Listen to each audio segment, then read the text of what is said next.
अमावस की रात थी। आकाश में घने काले बादल छाए हुए थे और हवा में एक अजीब सी सिहरन थी। गांव के बाहर सुनसान इलाके में खड़ा वो पुराना किला खंडहरों के बीच अपनी भूतिया कहानी कहने के लिए मानो आज और भी बेताब था।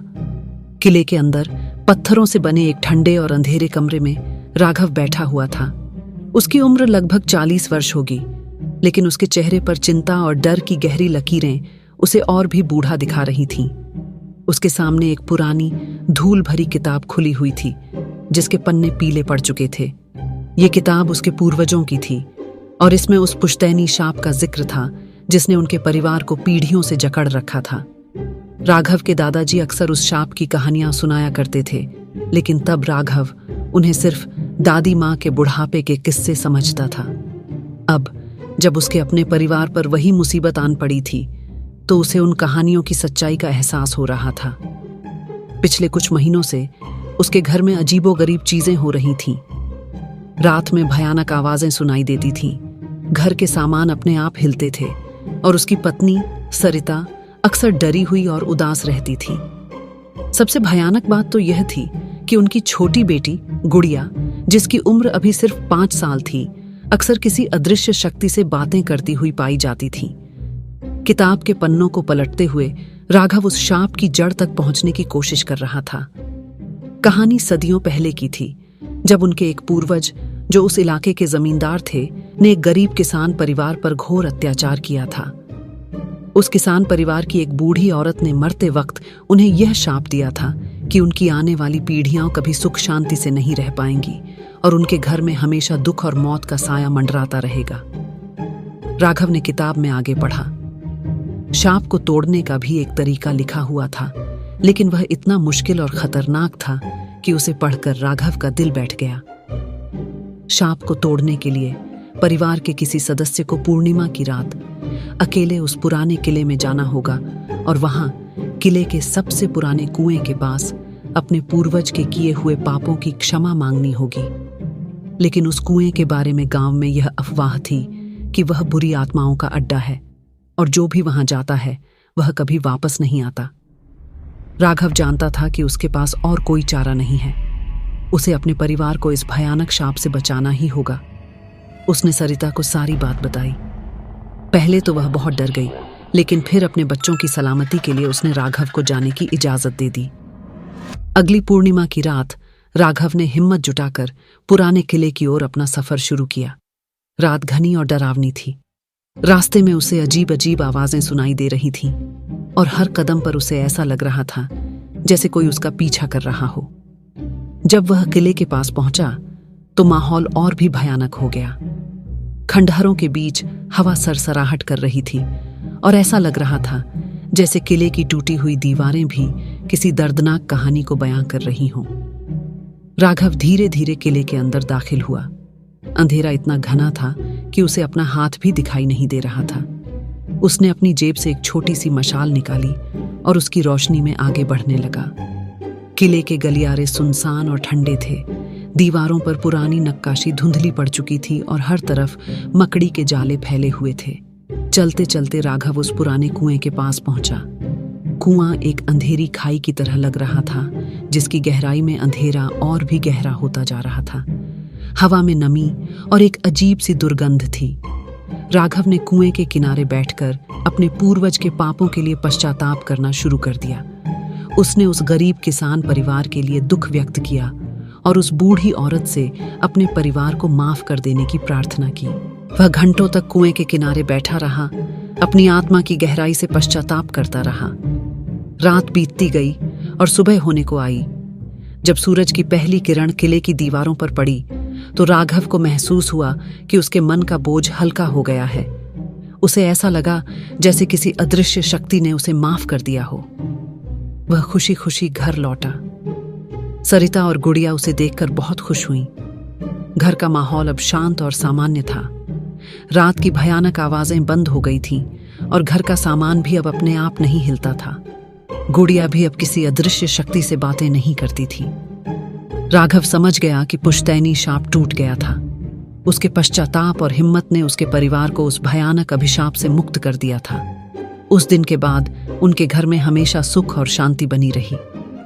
राघव ने उस पुरानी किताब को संभाल कर रख दिया ताकि आने वाली पीढ़ियां उस शाप और उसके टूटने की कहानी को याद रखें और कभी किसी गरीब और कमजोर पर अत्याचार ना करें। लेकिन कहानी यहीं खत्म नहीं होती। कई साल बीत गए। राघव और सरिता के 2 और बच्चे हुए।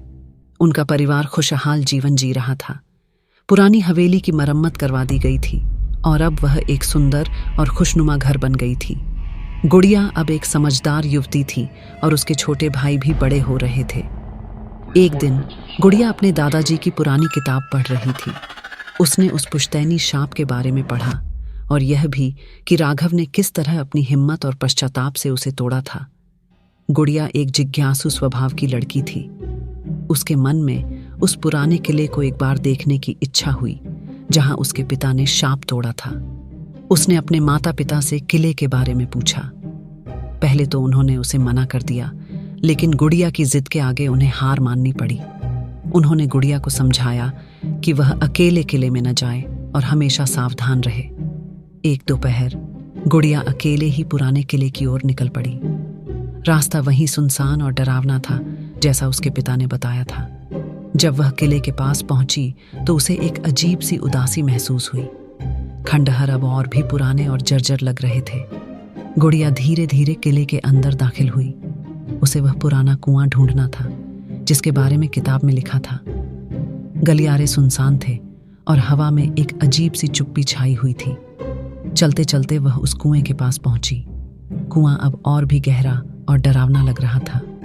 उसके चारों ओर जंगली झाड़ियां उगी हुई थीं और उसमें झांकने पर सिर्फ गहरा अंधेरा दिखाई देता था। गुड़िया कुएं के किनारे बैठ गई और उस जगह को महसूस करने लगी जहां उसके पिता ने बैठकर शाप तोड़ा था। तभी उसे एक हल्की सी आवाज सुनाई दी। ऐसा लगा जैसे कोई फुसफुसा रहा हो। गुड़िया डर गई और उसने चारों ओर देखा, लेकिन उसे कोई दिखाई नहीं दिया। आवाज फिर आई। इस बार थोड़ी तेज थी। ऐसा लग रहा था जैसे कोई उसका नाम पुकार रहा हो। गुड़िया बुरी तरह से डर गई। वह उठकर भागना चाहती थी, लेकिन उसके पैर जैसे जम गए थे। आवाज लगातार आ रही थी और अब वह और भी स्पष्ट सुनाई दे रही थी। गुड़िया, गुड़िया। आवाज कुएं के अंदर से आ रही थी। गुड़िया हिम्मत करके कुएं में झांका। अंधेरे में उसे कुछ भी दिखाई नहीं दिया, लेकिन आवाज अब बिल्कुल उसके करीब थी। तुम यहां क्यों आई हो? आवाज में एक दर्द और उदासी थी। गुड़िया डरते हुए बोली, मैं सिर्फ यह देखने आई थी कि मेरे पिता ने यहां क्या किया था। तुम्हारे पिता ने शाप तोड़ा था, आवाज आई, लेकिन वह शाप पूरी तरह से खत्म नहीं हुआ था। वह सिर्फ सो गया था। गुड़िया हैरान थी। सो गया था? इसका क्या मतलब है? इसका मतलब है कि उस बूढ़ी औरत का गुस्सा अभी भी शांत नहीं हुआ है। उसने कहा था कि इस परिवार को कभी सुख नहीं मिलेगा और उसका शाप हमेशा किसी न किसी रूप में लौट कर आएगा। गुड़िया का दिल डर से धड़कने लगा। तो अब क्या होगा? उसने पूछा। अब यह शाप तुम पर आएगा, आवाज आई, क्योंकि तुम उस जगह पर आई हो जहां इसे तोड़ा गया था। तुमने उस सोए हुए गुस्से को फिर से जगा दिया है। गुड़िया चीखना चाहती थी, लेकिन उसकी आवाज गले में ही अटक गई। उसे ऐसा लग रहा था जैसे कोई अदृश्य शक्ति उसे कुएं की ओर खींच रही हो। उसने अपने हाथों से जमीन को पकड़ने की कोशिश की, लेकिन उसकी पकड़ कमजोर होती जा रही थी। तभी उसे अपने पिता की आवाज सुनाई दी। गुड़िया, गुड़िया, तुम कहाँ हो? राघव और सरिता गुड़िया को ढूंढते हुए किले तक आ गए थे। जब उन्होंने गुड़िया को कुएं के किनारे डरी हुई हालत में देखा तो वे दौड़कर उसके पास पहुंचे। क्या हुआ गुड़िया? राघव ने पूछा, अपनी बेटी को कसकर पकड़ते हुए। गुड़िया डर से कांप रही थी। उसने अपने माता पिता को उस आवाज और शाप के बारे में बताया। राघव और सरिता यह सुनकर हैरान रह गए। उन्हें विश्वास नहीं हो रहा था कि वह शाप अभी भी मौजूद है। उसी पल हवा में एक तेज झोंका आया और कुएं के अंदर से एक ठंडी और भयानक हवा निकली। ऐसा लगा जैसे कोई बुरी आत्मा बाहर निकलना चाहती हो। राघव ने तुरंत गुड़िया और सरिता को पीछे खींचा। उन्हें समझ आ गया था कि वह शाप सच में वापस आ गया है। हमें यहां से तुरंत चलना होगा, राघव ने कहा। वे तीनों भागकर किले से बाहर निकल गए। पीछे मुड़कर देखने पर उन्हें कुएं के ऊपर एक धुंधली सी आकृति दिखाई दी जो उन्हें घूर रही थी। घर पहुंचकर भी गुड़िया का डर कम नहीं हुआ। उसे रात भर वही भयानक सपने आते रहे और उसे ऐसा लगता था जैसे कोई उसे लगातार देख रहा हो। राघव और सरिता बहुत चिंतित थे। उन्हें समझ नहीं आ रहा था कि अब वे क्या करें। सांप को तोड़ने का एक तरीका तो उन्होंने आजमा लिया था, लेकिन वह पूरी तरह से सफल नहीं हुआ था। अगले दिन राघव ने गांव के सबसे बुजुर्ग और ज्ञानी व्यक्ति पंडित जी से मिलने का फैसला किया। पंडित जी ने उनकी सारी बात ध्यान से सुनी और फिर गहरी सोच में पड़ गए। यह शाप बहुत शक्तिशाली है, पंडित जी ने कहा। इसे पूरी तरह से खत्म करने के लिए तुम्हें एक और बड़ा त्याग करना होगा। राघव ने पूछा, कैसा त्याग पंडित जी? मैं अपने परिवार को बचाने के लिए कुछ भी करने को तैयार हूं। पंडित जी ने बताया कि शाप को जड़ से खत्म करने के लिए उन्हें उस किसान परिवार के वंशजों को ढूंढना होगा और उनसे दिल से माफी मांगनी होगी। इसके अलावा उन्हें उस जगह पर जहां उनके पूर्वज ने अत्याचार किया था एक मंदिर बनवाना होगा और गरीब लोगों की सेवा करनी होगी। राघव और सरिता ने तुरंत उस किसान परिवार के वंशजों को ढूंढना शुरू कर दिया। कई दिनों की तलाश के बाद उन्हें गांव के बाहर एक छोटी सी बस्ती में कुछ लोग मिले जो उस परिवार के बताए जा रहे थे। राघव और सरिता ने उन लोगों के पास जाकर अपने पूर्वज के किए हुए पापों के लिए उनसे हाथ जोड़कर माफी मांगी। उन्होंने उन्हें बताया कि वे उस अत्याचार का पश्चाताप कर रहे हैं और अब उस गलती को सुधारना चाहते हैं। उन लोगों का दिल बहुत बड़ा था। उन्होंने राघव और सरिता को माफ कर दिया और उनके पश्चाताप को स्वीकार किया। इसके बाद राघव ने उसी जगह पर एक छोटा सा मंदिर बनवाया जहां कभी उनके पूर्वज का अत्याचार होता था। उन्होंने मंदिर में गरीबों और जरूरतमंदों के लिए भोजन और आश्रय की व्यवस्था की। उन्होंने गांव के विकास के लिए भी कई काम किए और हमेशा लोगों की मदद करने के लिए तैयार रहे। धीरे धीरे उस पुश्तैनी शाप का साया उनके परिवार से हमेशा के लिए हट गया। गुड़िया के सपने आने बंद हो गए और घर में फिर से सुख और शांति लौट आई। राघव और सरिता ने अपने बच्चों को हमेशा यह सिखाया कि कभी किसी पर अन्याय नहीं करना चाहिए और हमेशा अपने पूर्वजों की गलतियों से सबक लेना चाहिए। उस पुराने किले की कहानियां अब भी गांव में सुनाई जाती हैं, लेकिन अब उन कहानियों में डर के साथ साथ पश्चाताप और क्षमा की भी एक सीख छिपी होती है। और राघव का परिवार उस पुश्तैनी शाप से मुक्त होकर खुशी और सुकून भरा जीवन जीता रहा।